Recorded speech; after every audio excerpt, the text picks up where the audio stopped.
All right, let's talk about seizing a vehicle off of curtilage if it's stolen. My name is Anthony Bandiero, bringing in a roadside chat. This question goes to an officer in Missouri. It's a two-part question.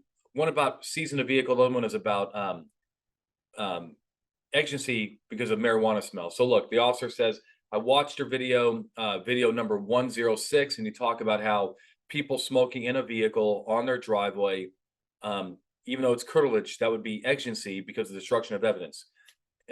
Clarify that, right? And the answer is yeah, because number one is yeah, they are smoking. You by the time you come back with a warrant, all the evidence is probably gonna be gone, except for the paraphernalia. The other thing too is I believe it's I think there's exigent circumstances to kind of freeze the scene and make sure they don't go anywhere. Also because they're getting high in a vehicle, so I don't want these people driving off under the influence and potentially crash and hurt somebody else. So that's another reason why I'm going to lock it down. And if I need a warrant, I need a warrant, but I'm going to lock it down, at least freeze it in the meantime. The officer says, all right, but what about just I'm passing by a driveway, I run the tag and the vehicle is stolen. Everything matches the tag, the color, the make, and so forth. I work in a small town, so I don't have a lot of resources to come back and get a warrant.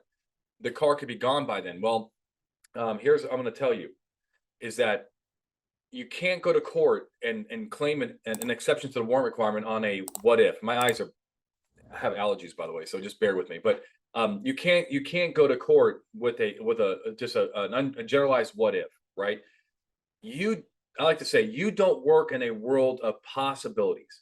You work in a world of probabilities. Anything is possible. It's possible this car is gone by the time you come back, but why is that more likely? Do you have indications that they know you're onto them? Do they see you through the window? If you do have to leave for 2 hours, is this a time? Is it daytime when cars are more likely going to be driven, or is it like 2 o'clock in the morning? Again, they don't know you're there. If the car's probably not going anywhere. I need to hear stuff like that, right? Before you call the tow truck and just yank the car off the driveway.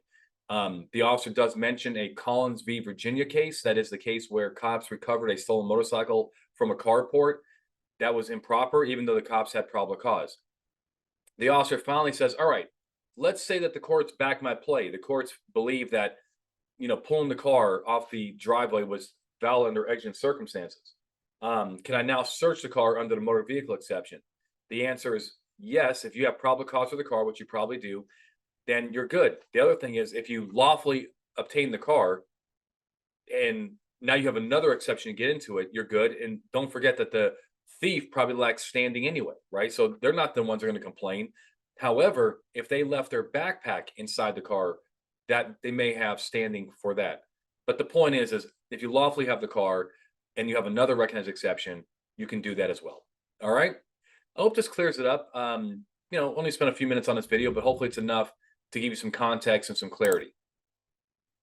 Share these videos, like these videos, definitely hit subscribe. Until next time, my friends, stay safe.